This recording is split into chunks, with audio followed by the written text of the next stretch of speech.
Hello students, welcome to Pathfinder classes. जैसे कि हम लोग 6 क्लास के ज्योग्राफी को पढ़ रहे हैं और आज हमारा चैप्टर नंबर 8 पढ़ना है। तो चलिए हम क्लास को स्टार्ट करते हैं। जैसे कि हमारा चैप्टर है भारत और उनकी जलवायु, वनस्पति तथा वन्य प्राणी। यानी कि भारत में कैसी जलवायु है, वनस्पति कैसा है और इसके वन्य प्राणी जो कैसे कैसे हैं उनके बारे में हम पढ़ेंगे। जैसे दिया हुआ है कि आप मौसम के बारे में प्रतिदिन समाचार पत्रों में पढ़ते हैं। ठीक है, यानी कि जो हम लोग न्यूज़पेपर पढ़ते हैं उसमें क्या होता है कि हम लोग प्रतिदिन हर मौसम के बारे में क्या करते हैं, हम लोग पढ़ते हैं। हर राज्य के बारे में, हर देश के मौसम के बारे में पढ़ते हैं तथा टेलीविज़न पर देखते हैं अथवा दूसरों को इस संबंध में बातें करते हुए भी सुनते हैं। जैसे कि यहाँ पे दिया हुआ है कि आप जानते हैं कि मौसम जो होता है वायुमंडल में दिन प्रतिदिन होने वाला परिवर्तन परिवर्तन है। यानी कि यहाँ पे जो जलवायु दिया हुआ है, यानी हम लोग मौसम के बारे में देखेंगे यहाँ पे। तो मौसम जो होता है कि वायुमंडल में जो दिन प्रतिदिन जो बदलाव होती है, जैसे कि आज बहुत ज़्यादा कल कुछ ठंडी मौसम हो गई, कल पूरी गर्मी हो गई। तो ये जो मौसम जो होता है ना, वायुमंडल में दिन प्रतिदिन परिवर्तन वाले दिन को हम लोग बोलते हैं। यानी कि मौसम हमारा हर रोज अलग अलग होता है। ओके, तो इसे हम क्या बोलते हैं, मौसम कहते हैं। इसमें क्या होता है कि जो तापमान है, वर्षा तथा सूर्य का जो विकिरण इत्यादि शामिल होते हैं। तो यानी कि इसमें क्या शामिल होता है मौसम में, यानी कि तापमान, वर्षा या सूर्य की जो विकिरण है, ये सब शामिल होती है। अब हम देख सकते हैं यहाँ पे कि उदाहरण के लिए मौसम कभी गर्म या कभी ठंडा होता है। हम बोलते हैं ना कि जैसे आज मौसम जो है बहुत ही ठंडा है, आज मौसम जो है बहुत ही गर्म है, बहुत ही उमस वाला है। तो यही बात यहाँ पे ये बोल रहा है कि मौसम क्या होता है, कभी गर्म भी होता है और कभी ठंडा भी होता है। फिर दे रहा है यहाँ पे कि कभी कभी आसमान में बादल छा जाते हैं, और जब बादल छा जाते हैं तो मौसम कैसा हो जाता है, सुहावना हो जाता है। तो वही कह रहा है यहाँ पे स्टूडेंट्स कि तो कभी कभी वर्षा होती है। आपने ध्यान दिया होगा कि जब बहुत दिनों तक मौसम गर्म रहता है तब आपको ऊनी वस्त्रों की आवश्यकता नहीं पड़ती। यानी कि हम लोग जब हम आगे पिछले पीछे के चैप्टर में पढ़ चुके हैं कि ये हमारा सन हो गया, और जो अर्थ होता है वो क्या करता है, इलिप्टिकल यानी कि दीर्घवृत्ताकार पथ पे चलता है। और इसकी 4 कंडीशन होते हैं कि यहाँ पे आता है, फिर यहाँ पे आता है, फिर यहाँ पे आता है, फिर यहाँ पे भी आता है। तो जैसे जैसे ये चेंजिंग आती है तो इसमें क्या होता है, ऋतु चेंज होते हैं। तो यानी कि रेवोल्यूशन, यानी हम यहाँ पे जब परिक्रमा करता है हमारा पृथ्वी तो क्या होता है, इसके कारण हमारे ऋतुएं चेंज होती हैं। यानी कि मौसम, यानी कि जो हमारा ऋतु होता है, जैसे कि वसंत ऋतु, ग्रीष्म ऋतु, ठीक है, ये सब जितने भी ऋतुएं हैं ये सब चेंजिंग होती रहती है। आप देख सकते हैं यहाँ पे कि आप खाना पीने एवं ठंडे पदार्थों को पसंद करते हैं। हम क्या करते हैं, खाना पीने और ठंडे पदार्थों को पसंद करते हैं। कब, गर्मी के दिनों में। और इसके विपरीत ऐसे भी दिन होते हैं जब आपको ऊनी वस्त्रों के बिना ठंड लगती है और ठंडी और तेज हवाएं चलती हैं, और इन दिनों को आप गर्म चीज़ें खाना पसंद करते हैं। यानी कि हमने अभी पढ़ा यहाँ पे कौन कौन सी बातें को पढ़ा, यहाँ पे कह रहा है एक गर्म के बारे में और एक बोल रहा है यहाँ पे ठंडी के बारे में। तो आप देख सकते हैं कि जब गर्मी का दिन होता है तो उस दिन हमें क्या होती है, मोटी कपड़े यानी कि जो ऊनी कपड़े होती हैं उनकी हमें ज़रूरत नहीं पड़ती है। और हम क्या करते हैं, गर्मी में ठंडा खाना खाना पसंद करते हैं, और जो ठंडी होती है उस दिन हम क्या करते हैं, उसमें हम लोग ऊनी कपड़े पहनते हैं और यहाँ हम लोग गर्म खाना खाना पसंद करते हैं। अब जैसे देखेंगे आखिर ये कब कब होता है ऐसा। तो जैसे कि दे रहा है यहाँ पे कि सामान्यतः भारत में प्रमुख मौसम होते हैं। भारत में क्या होते हैं, प्रमुख मौसम। अब ये कौन कौन से मौसम है, जैसे कि हम यहाँ पे लेते हैं स्टूडेंट्स कि दिसंबर से फरवरी तक। दिसंबर से फरवरी तक क्या होता है, ठंडा का मौसम होता है जिसे हम सर्दी बोलते हैं। मार्च से मई तक कौन सा मौसम होता है, ये गर्मी का मौसम होता है। और जून से सितंबर तक स्टूडेंट्स दक्षिण पश्चिम मानसून का मौसम यानी कि वर्षा का मौसम होता है। यानी कि जून से लेकर सितंबर तक क्या चलता है, ये हमारी वर्षा, यानी कि यहाँ इस मौसम में बारिश होती है।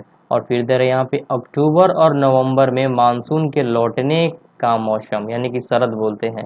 पहले मानसून आता है और फिर जब मानसून लौटता है तब क्या होता है, ये बारिश होती है। अब हम पढ़ेंगे ऋतुओं के बारे में कि आखिर कौन कौन सी ऋतु है, जैसे कि अभी हम पढ़े ऊपर, तो अब यहाँ पे पढ़ेंगे हम ऋतु के बारे में। जैसे यहाँ पे दे रहा है कि शीत ऋतु, क्या दे रहा है, शीत ऋतु। तो अब चलिए हम शीत ऋतु के बारे में पढ़ते हैं स्टूडेंट। जैसे दे रहा है यहाँ पे कि ठंडे मौसम में सूर्य की सीधी किरणें नहीं पड़ती।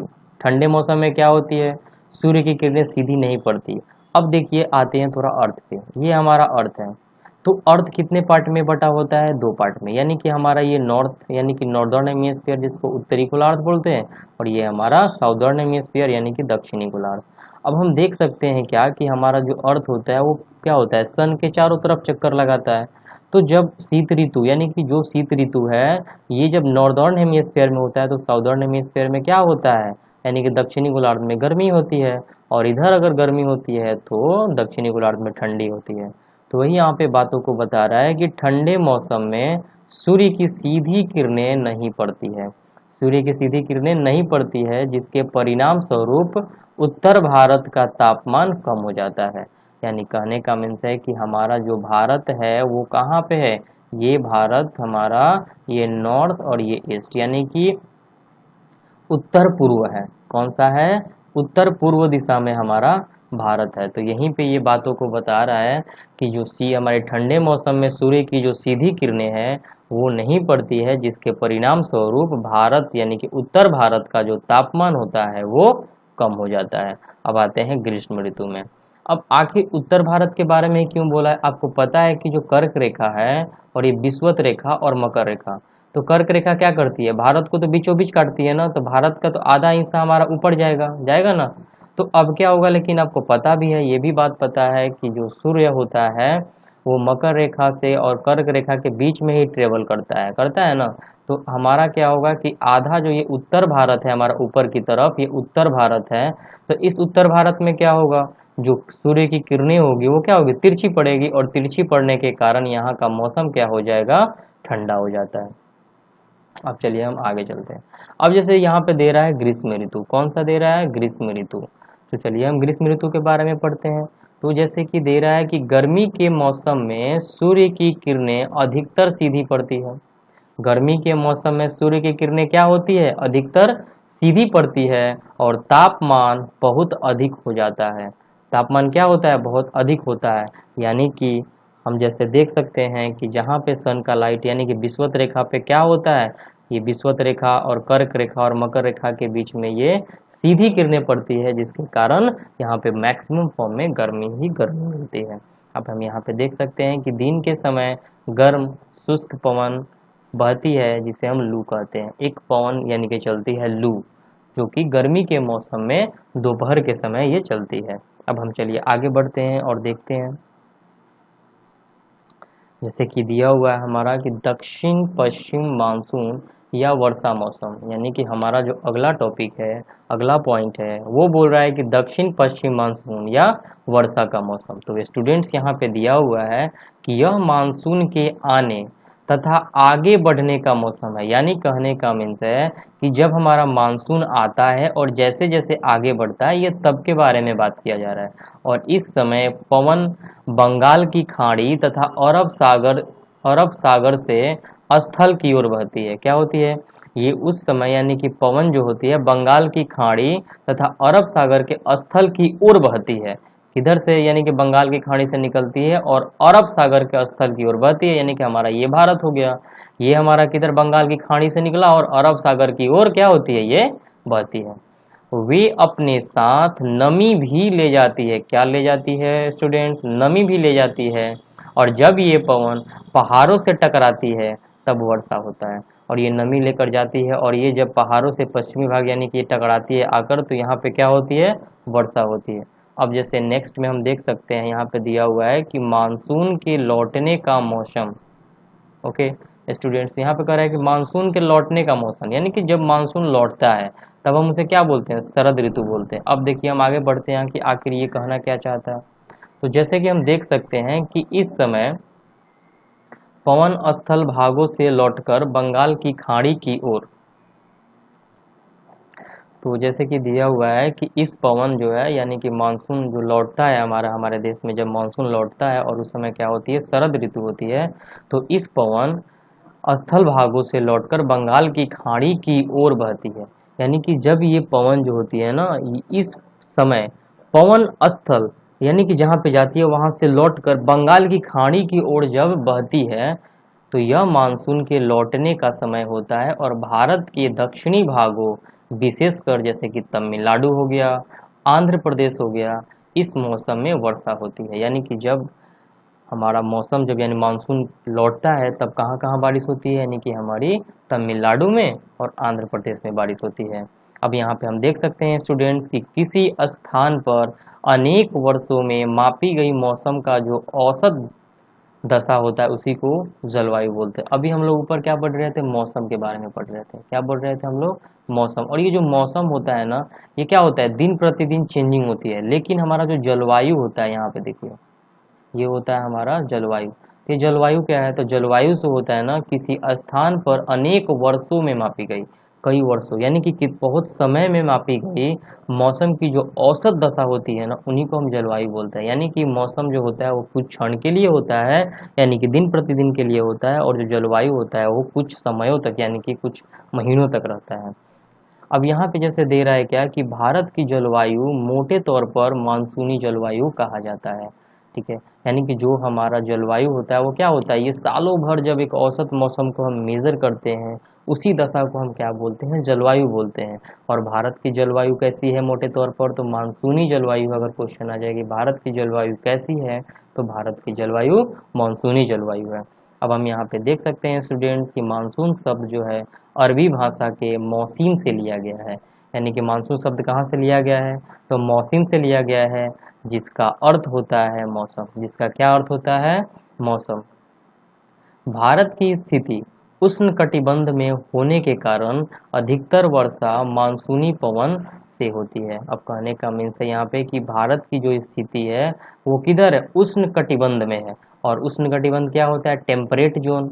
ओके, यानी कि हम जैसे यहाँ पे बोल रहे हैं कि हमारा जो भारत है कर्क रेखा दो बीचों में बांट दी। अब कर्क रेखा के ऊपर जाएंगे और ये भाग जो हमारा क्या होता है उस, यानी कि हमारा जो ये कर्क रेखा हो गया और विषुवत रेखा के बीच में, ये क्या बोलते हैं, इसको उष्णकटिबंध बोलते हैं। ये उष्णकटिबंध होने के कारण यहाँ पे मैक्सिमम फॉर्म में गर्मी पड़ती है। तो वहीं यहाँ पे स्टूडेंट से बोला जा रहा है कि भारत की स्थिति उष्णकटिबंध में होने के कारण अधिकतर वर्षा मानसूनी पवन से होती है। यानी कि भारत ये जो हमारा है इसके बीच से यहाँ पे कर्क रेखा निकलती है और ये जो हिस्सा आता है हमारा, इसमें क्या होता है, ये उष्णकटिबंध में आता है। और उष्णकटिबंध में आने के कारण अधिकतर वर्षा जो होती है यहाँ पे वो मानसूनी पवनों से ही होती है।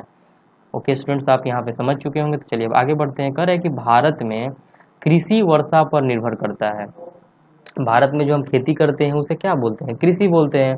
और जो भी कृषि है हमारी भारत में जो किसान भाई हैं वो क्या करते हैं, कृषि करते हैं। और जो भारत की कृषि है वो किस पे निर्भर करती है, तो वर्षा पर निर्भर करती है।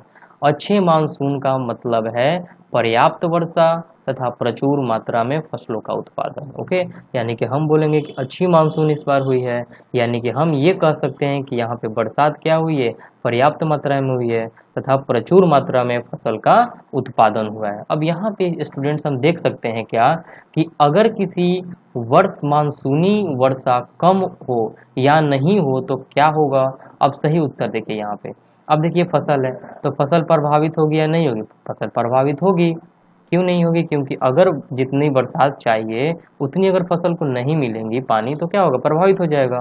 अब जैसे यहाँ पे दे रहा है कि आगे कुएं के पानी का स्तर ऊपर जाएगा नीचे चला जाएगा, तो कुएं के पानी का स्तर क्या होगा, अगर मानसून नहीं होगा तो क्या होगा, नीचे चला जाएगा। अब कह रहा है कि गर्मी का जो मौसम है वो क्या होगा, लंबा होगा या छोटा होगा, तो लंबा होगा। यानी कि अगर किसी वर्ष मानसूनी वर्षा कम हो गई या नहीं हो तो क्या होगा, तो ये सारे हमारे की फसल प्रभावित हो जाएगी, यानी फसल में कमियां आएंगी, यानी कि फसल हमारे अच्छे नहीं होंगे, कुएं के पानी का स्तर जो है नीचे चला जाएगा। और जो गर्मी का मौसम है वो क्या होगा, लंबा होगा, यानी गर्मी के मौसम बहुत टाइम तक चला जाएगा। अब हम यहाँ पे देख सकते हैं कि जैसे दे रहा है क्या कि यहाँ पे कि किसी स्थान की जलवायु उसकी स्थिति, ऊंचाई और समुद्र से दूरी तथा उच्चवाच पर निर्भर करती है। ओके स्टूडेंट्स, तो यहाँ पे हम देख सकते हैं कि जो किसी भी स्थान की जलवायु के बारे में अगर हम बात करेंगे तो किस पे निर्भर करेगी, वो निर्भर करेगी कि वो जो कंडीशन है, यानी कि वो जो स्थान है वो कहाँ स्थित है, उसकी ऊंचाई कितनी है, समुद्र से उसकी दूरी कितनी है तथा उच्चवाच पर निर्भर करती है। ओके, तो स्टूडेंट्स अब हम आगे बढ़ते हैं और देखते हैं यहाँ पे कि इसलिए हमें भारत की जलवायु में क्षेत्रीय विभिन्नता का अनुभव होता है। यानी कि भारत की जलवायु में क्या होता है, क्षेत्रीय विभिन्नता का अनुभव होता है, क्योंकि हमारी भारत की जो स्थानें हैं वो कहीं ऊंची है तो कहीं नीची है, कोई समुद्र से नज़दीक में है, कोई समुद्र से दूरी पर है, जिसके कारण जलवायु में क्या होता है, क्षेत्रीय भिन्नता पाया जाता है। यानी कहीं की जलवायु कुछ और होती है तो कहीं की जलवायु कुछ और होती है। अब जैसे हम एग्जाम्पल के तौर पे यहाँ पे देख सकते हैं स्टूडेंट्स की राजस्थान के मरुस्थल में स्थित जैसलमेर तथा बीकानेर बहुत गर्म स्थान है। अब क्यों गर्म है, क्योंकि ये तो हमारा क्या है, यहाँ पे सन की जो लाइट है और ये समुद्र के किनारे तो उतना पड़ता नहीं है, आता नहीं। तो यहाँ जैसे कि दे रहा है कि राजस्थान के मरुस्थल में स्थित दो जगह है, जैसलमेर है और बीकानेर, जो कि क्या है, बहुत ही गर्म होता है। जबकि जम्मू कश्मीर की द्रास एवं कारगिल, यानी कि जम्मू कश्मीर में एक जगह है द्रास और एक कारगिल, बर्फीली ठंडी पड़ती है। यहाँ पे क्या पड़ती है स्टूडेंट्स, बर्फीली ठंडी पड़ती है, यानी कि द्रास में भी और कारगिल में भी। अब हम यहाँ पे देख सकते हैं कि तटीय क्षेत्र जैसे कि मुंबई, मुंबई हमारा क्या है, समुद्र के तट पर है, तथा कोलकाता, कोलकाता भी हमारा क्या, बंगाल की खाड़ी के तट पे है, और हुगली नदी के किनारे हमारा कोलकाता आता है। किस नदी के किनारे आता है, हुगली नदी। किस नदी के किनारे आता है, हुगली नदी के किनारे हमारा कोलकाता बसा हुआ है। अब ये यहाँ पे दे रहा है कि तटीय क्षेत्र जैसे कि मुंबई है वो भी तटीय क्षेत्र में आती है, और हमारी जो कोलकाता है और ये जो मुंबई है वो किधर आती है, हमारे अरब सागर की तरफ है, और वो जो है हमारा कोलकाता बंगाल की खाड़ी की तरफ आती है। अब ये जो जलवायु है यहाँ पे मध्यम जलवायु होती है। आखिर क्यों, वे न ही अधिक गर्म है और न ही ठंडे होते हैं। यानी कि यहाँ पे क्या होता है कि सालों भर एक ही मौसम होता है, ना गर्मी ज़्यादा पड़ती है और न ही ठंडी ज़्यादा पड़ती है। अब क्यों, समुद्र तट पर होने के कारण ये स्थान बहुत अधिक आर्द्र है, और विश्व में सबसे अधिक वर्षा जो है मेघालय के मौसिनराम में होती है। कभी कभी चेरापूंजी भी आता है ऑप्शन में। ओके, तो वो भी चेरापूंजी का मेघालय में ही है। तो अब यहाँ पे देख सकते हैं कि ये जो जलवायु है मुंबई की और कोलकाता की, ये सालों भर क्या होती है, यहाँ पे ना ज़्यादा ठंडी पड़ती है और ना ही गर्मी पड़ती है। क्यों, क्योंकि ये जो स्थानें हैं ये बहुत ही समुद्र के किनारे यानी कि समुद्र के तट पर होने के कारण यहाँ की जो जलवायु है यानी कि जो यहाँ पे हवाएं वो आर्द्र होती हैं। अब बात आती है क्या कि विश्व में सबसे अधिक वर्षा कहाँ पे होती है, तो विश्व में सबसे अधिक वर्षा कहाँ पे होगी स्टूडेंट्स, तो मासिनराम में होती है। और ये मासिनराम कहाँ है, भारत के मेघालय राज्य में एक मासिनराम स्थान है, मौसिनराम, जहाँ की यानी कि विश्व की सबसे अधिक वर्षा होती है। जबकि किसी किसी वर्ष राजस्थान के जैसलमेर में वर्षा होती ही नहीं है। यानी कि हम कभी कभी देखेंगे कि हमारी जो ये मौसिन राम है वहाँ पे बहुत ही ज़्यादा बारिश होती है सालों भर में, और यहाँ कभी कभी तो क्या होता है कि राजस्थान के जैसलमेर में बरसात ही नहीं होती है। ओके स्टूडेंट्स, तो अब हम आगे बढ़ते हैं। जैसे कि यहाँ पे दिया हुआ है कि प्राकृतिक वनस्पति, क्या दिया हुआ है यहाँ पे, प्राकृतिक वनस्पति। अब हम देख सकते हैं स्टूडेंट्स कि हम अपने चारों तरफ विभिन्न प्रकार का पादप जीवन देखते हैं। क्या देखते हैं, विभिन्न प्रकार के पादप जीवन को देखते हैं। अब ये कैसी, और ये पादप जीवन किसके अकॉर्डिंग आते हैं, वनस्पति के अकॉर्डिंग आते हैं। अब देख सकते हैं वो क्या चीज़ है, हरे घास वाले मैदान में खेलना कितना अच्छा लगता है। जबकि मान के चलिए कि हम जैसे कोई भी क्रिकेट मैच होता है वो क्या होता है, हरे भरे मैदान में होता है और वहाँ पे खेलना भी अच्छा आसान होता है। जैसे कि कुछ पौधे छोटे होते हैं जिन्हें झाड़ी कहा जाता है, और जैसे कि कैक्टस हो गया, फूलों वाली पौधे, और ये कैक्टस जो होता है ना वो रेगिस्तानी एरिया में ज़्यादा मिलते हैं, राजस्थान में ये ज़्यादा मिलते हैं। और कैक्टस की जो जड़ें होती हैं वो बहुत ही लंबी होती है। अब यहाँ पे देख सकते हैं कि यहाँ पे दो चीज़ें दिया हुआ है, ये पौधे कुछ छोटे होते हैं और छोटे पौधों में जैसे कि झाड़ी हो गया, तो झाड़ी में क्या हो जाएगा, हमारा कैक्टस आ जाएगा और फूल वाले छोटे पौधे आएंगे। इसके अतिरिक्त बहुत से लंबे वृक्ष होते हैं, उनमें से कुछ में बहुत शाखाएं तथा पत्तियां भी होती है। क्या होती है, बहुत सारे शाखाएं होते हैं और पत्तियां भी होती हैं, जैसे कि हमारा नीम हो गया। तो नीम में क्या होता है, इसकी बहुत शाखाएं होती हैं, पत्तियां भी ज़्यादा होती हैं। आम हो गया, वैसे ही हमारी बड़ी बड़ी मोटी मोटी शाखाएं मिलती हैं। और कुछ वृक्ष ऐसे होते हैं जिनमें पत्तियों की मात्रा बहुत कम होती है। क्या होती है, बहुत ही कम होती है, जैसे कि नारियल। नारियल में क्या होता है, यहाँ पे पत्तियां तो होती ही नहीं है, इसमें नारियल में क्या होता है, पत्तियों की संख्या बहुत ही कम होती है। घास हो गया, झाड़ियाँ तथा पौधों जो बिना मनुष्य की सहायता के उपजते हैं, और उन्हें क्या बोलते हैं हम, प्राकृतिक वनस्पति कहा जाता है। क्या बोलते हैं, यानी कि जो घास हो गई, झाड़ियाँ हो गई। अब घास की बात आती है तो सबसे लंबी झाड़ी क्या होती है? ये बांस, जिसको बैम्बू बोलते हैं ना, ये बांस, ये गज एक प्रकार का घास है और ये घास की प्रजाति से आता है और ये सबसे लंबी घास है। तो यहाँ पे देख सकते हैं कि घास, झाड़ियाँ तथा पौधे जो बिना मनुष्य की सहायता से उपजते हैं उन्हें प्राकृतिक वनस्पति कहा जाता है। यानी कि इनमें कोई मनुष्य का साथ नहीं होता, ये बिना मनुष्य के ही अ, सहायता से उपज जाते हैं। क्या आप कभी यह नहीं सोचते हैं कि एक दूसरे से किस प्रकार भिन्न है? ओके, तो ये कोई बात है नहीं। अब हम आगे बढ़ते हैं, कह रहा है कि अलग अलग जलवायु में अलग अलग प्रकार के वनस्पति पाई जाती हैं। यानी कि अगर देखते हैं आप, कहीं पौधे कुछ और होते हैं तो कहीं पौधे, अब मान के चलिए हम लोग बिहार में हैं, तो बिहार में क्या हम लोग सेब या संतरे का पौधे लगाते हैं? नहीं। अगर लगाते भी हैं तो उतनी अच्छा पैदावार इसकी नहीं हो पाती जितनी कि ये कश्मीर में होती है। ओके, तो यहाँ पे स्टूडेंट हम देख सकते हैं, ये जैसे कि दे रहा है कि अलग अलग जलवायु में अलग अलग प्रकार की वनस्पति पाई जाती है और इनमें वर्षा की मात्रा सबसे महत्वपूर्ण होती है।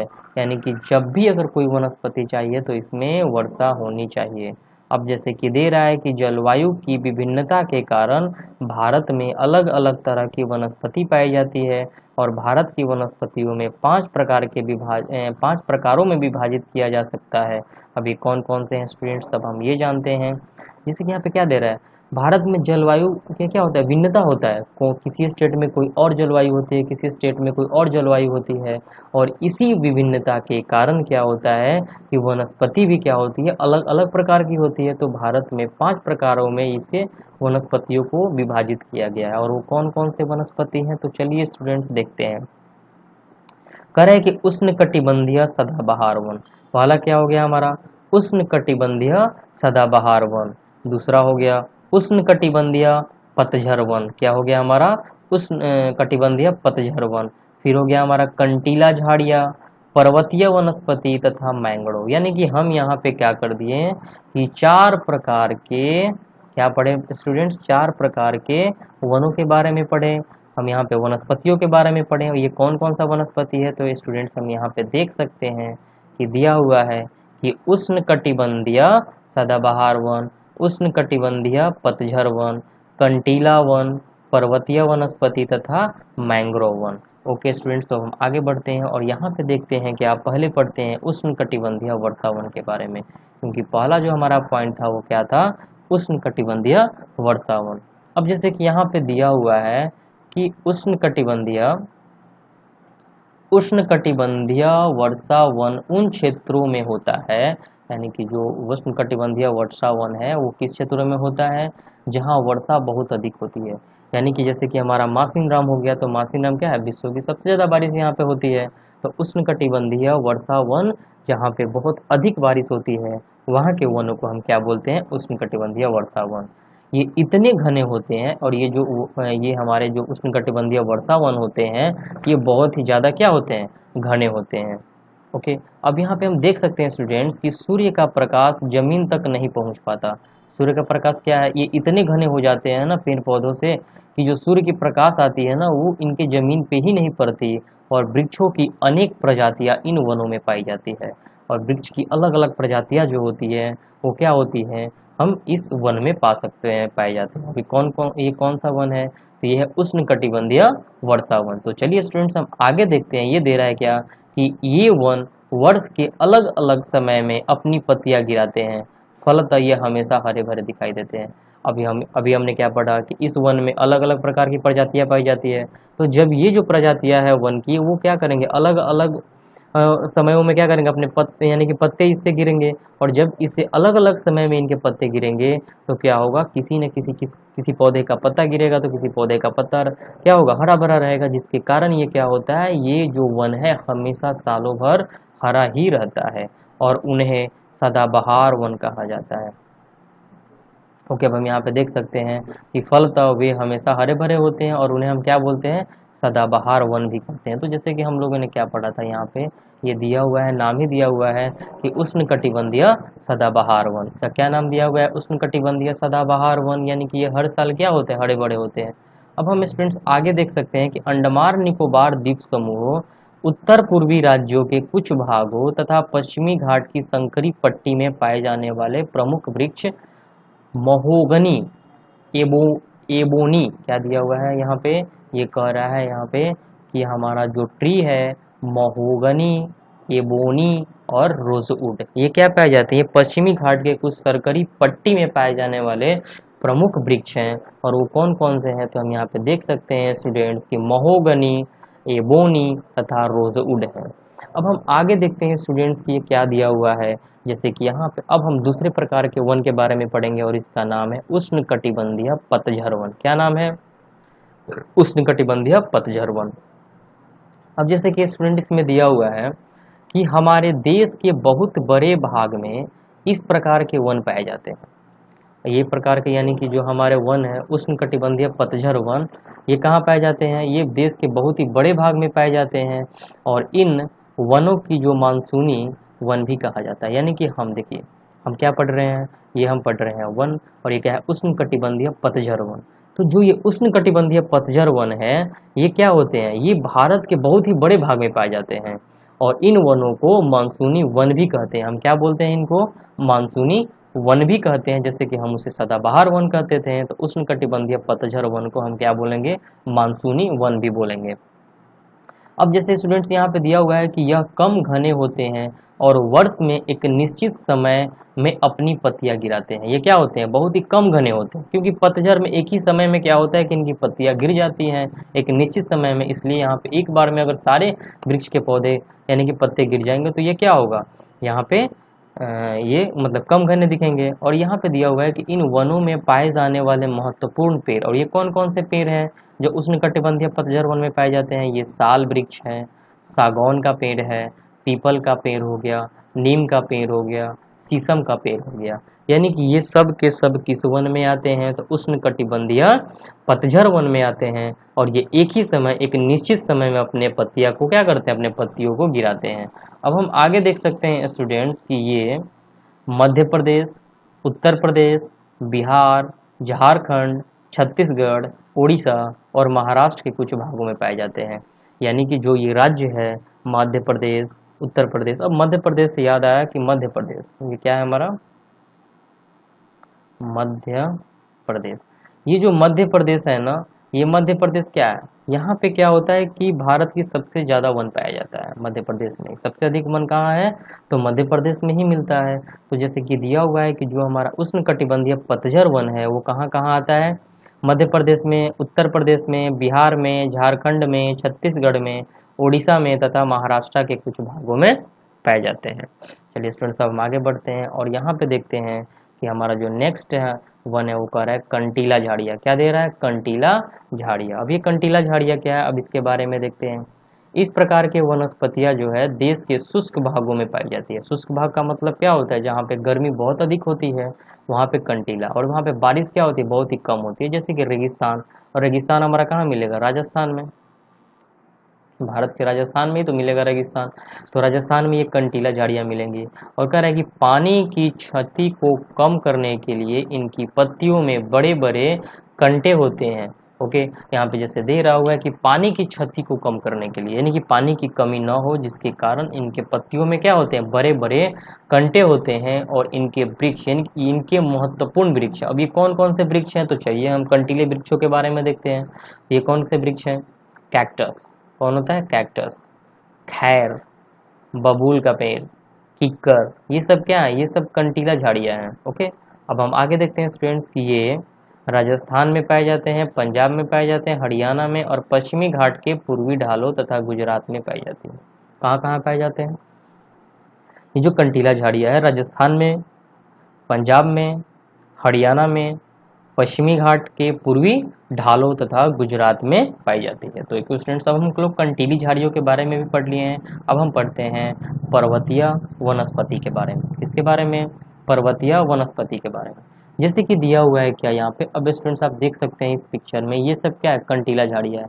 देख रहे हैं यहाँ पे, ये देख सकते हैं यहाँ पे बबूल का पेड़, ये हमारा कैक्टस हो गया, ये सब क्या है, ये सब कंटीला झाड़ियाँ है, ये सब के सब कंटीला झाड़ियाँ है।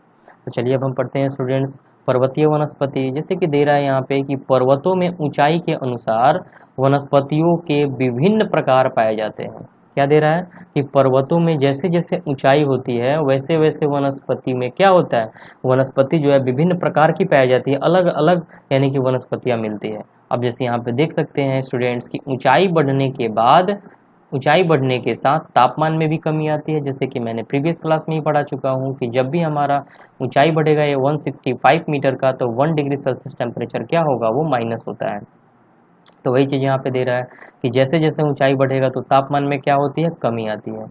समुद्र तल से 1500 मीटर और 2050 यानी कि 2500 मीटर की ऊंचाई के बीच पेड़ों का आकार होता है। ओके, यानी कि जो पेड़ों के आकार हैं वो क्या होते हैं, समुद्र तल से 1500 मीटर ऊंचे और या तो 2500 मीटर ऊंचाई के बीच, यानी कि इन दोनों के बीच में ही पेड़ों की यानी कि पेड़ों का जो आकार होता है वो होता है। अब ये जैसे दे रहा है कि इतनी ऊंचाई पर तो ये पेड़ें होती हैं, लेकिन इस पेड़ों की जो स्वरूप है वो कैसे होते हैं, आप यहाँ पे देख सकते हैं, ये शंकुवार की तरह। कैसे देख रहे हैं यहाँ पे शंकुवार, जैसे कि हम लोग क्रिसमस ट्री भी लेते हैं, ऐसा ही ना रहता है। तो ये जो पौधे होते हैं पर्वतीय वनस्पति, ये क्या होते हैं, शंकुवार होते हैं। कैसे होते हैं, शंकुवार, यानी कि इस टाइप का होता है। क्या होता है, ऐसे ऐसे रहता है और यहाँ से पेड़ रहते हैं। आ रहा है कि नहीं समझ में।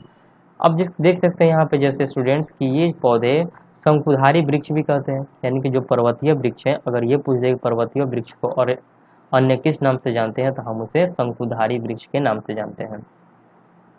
इन वनों के महत्वपूर्ण वृक्ष, अब इन वनों में कौन कौन सा है, तो चीर है, पाइन है और देवदार है।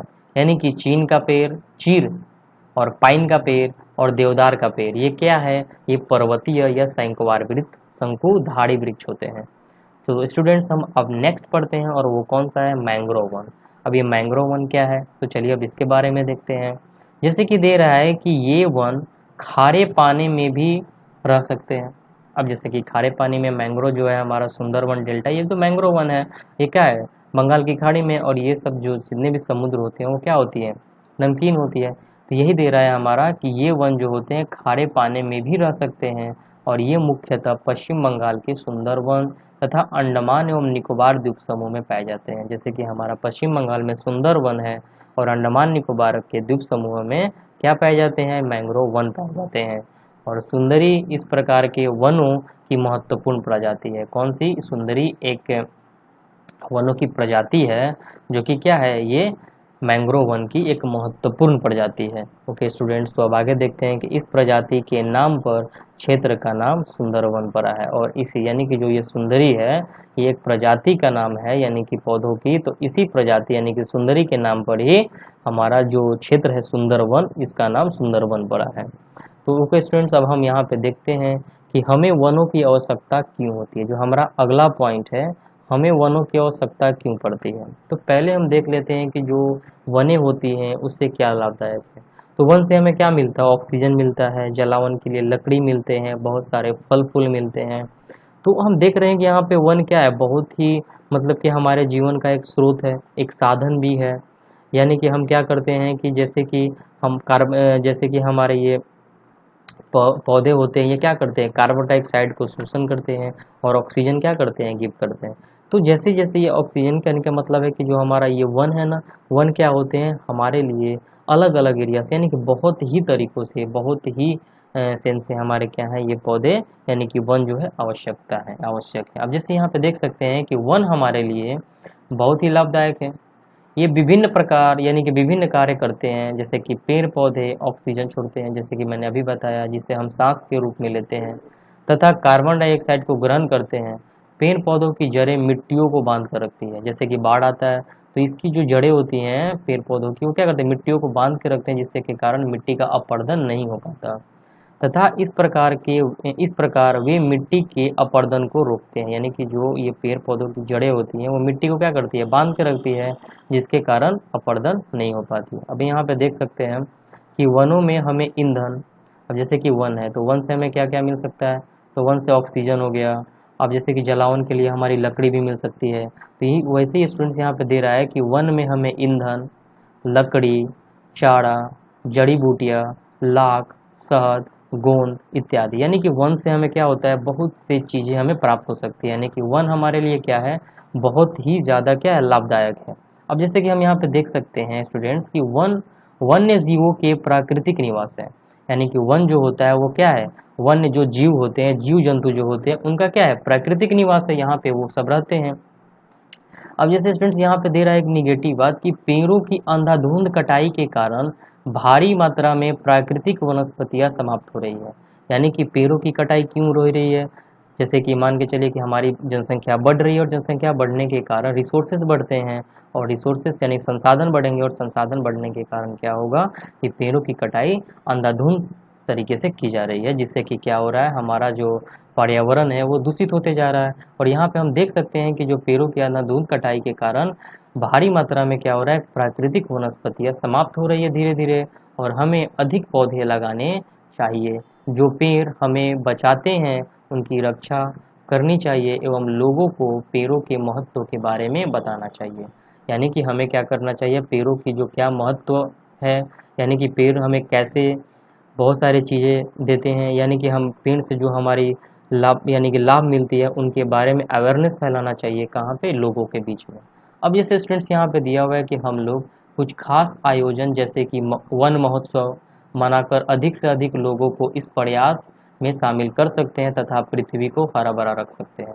अब बात आती है क्या कि लोगों को हम कैसे अवेयरनेस करें, तो हम क्या कर सकते हैं, तो हम वन महोत्सव रख सकते हैं, मना सकते हैं, जिसके कारण वहाँ पे क्या होगा, अधिक से अधिक लोग आएंगे, जिससे कि उनके बीच इन बातों को फैलाया जा सकता है।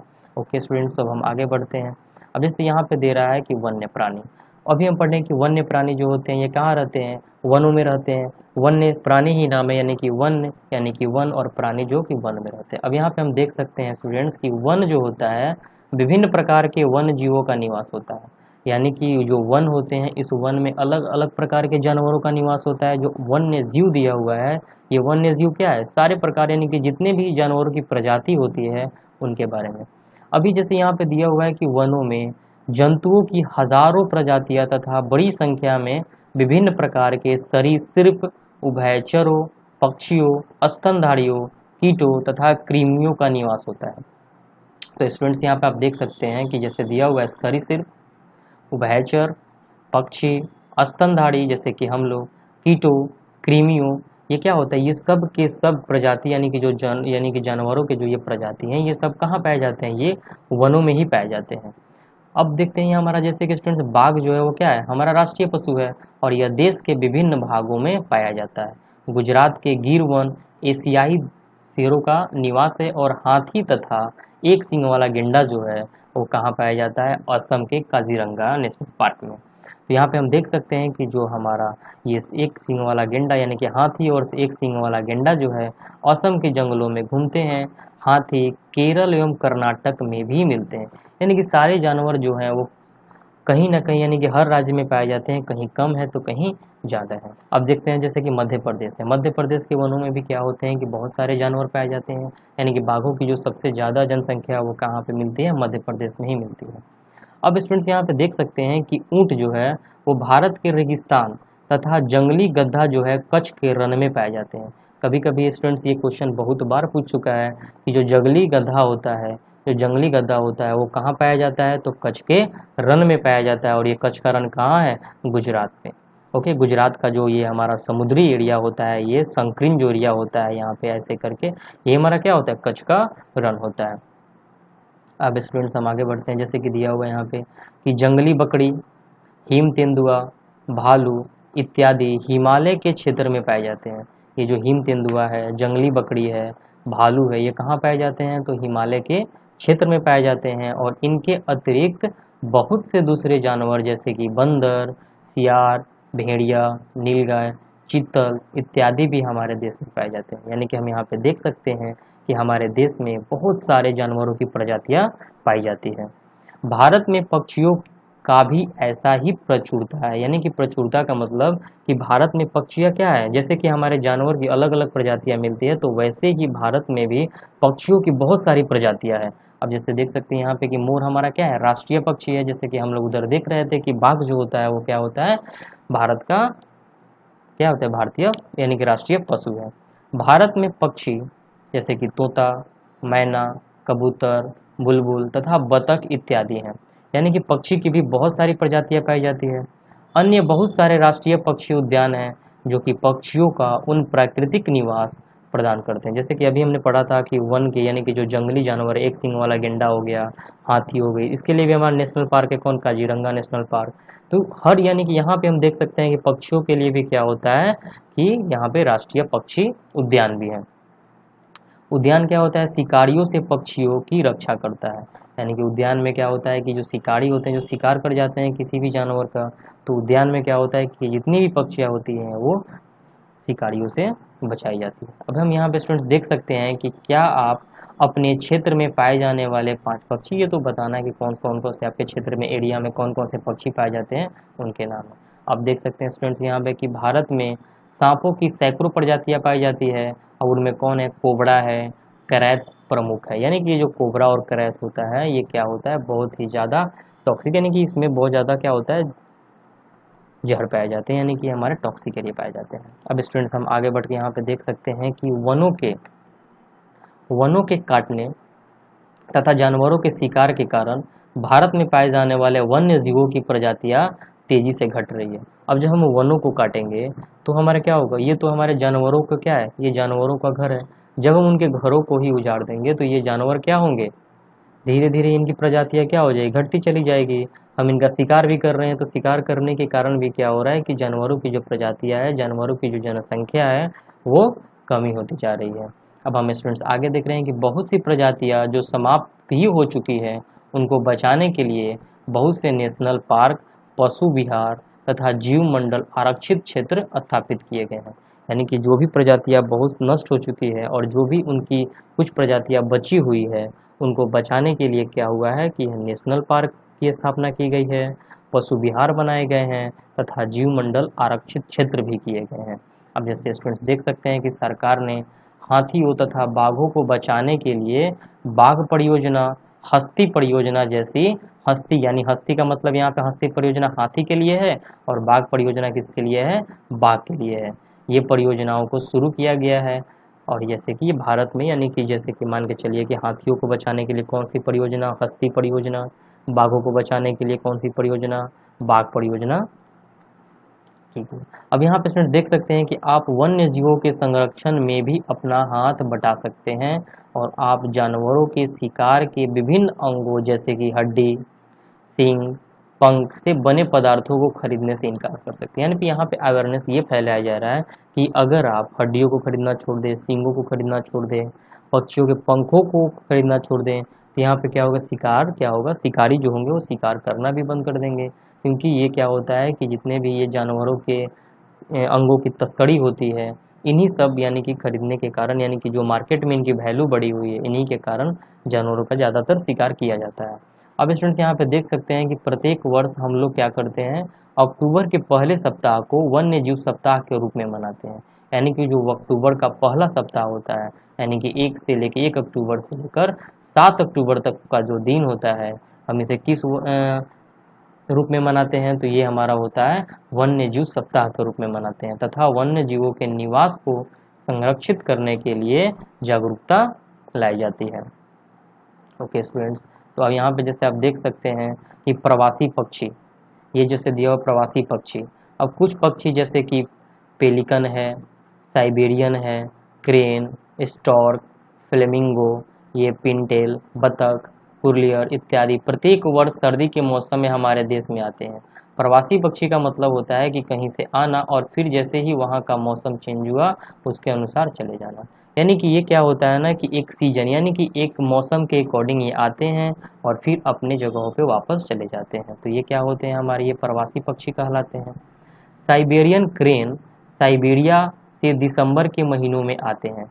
ये जो साइबेरियन क्रेन है ये क्या होता है, साइबेरिया से निकलते हैं, दिसंबर के महीने में आते हैं और तथा मार्च के आरंभ तक रहते हैं।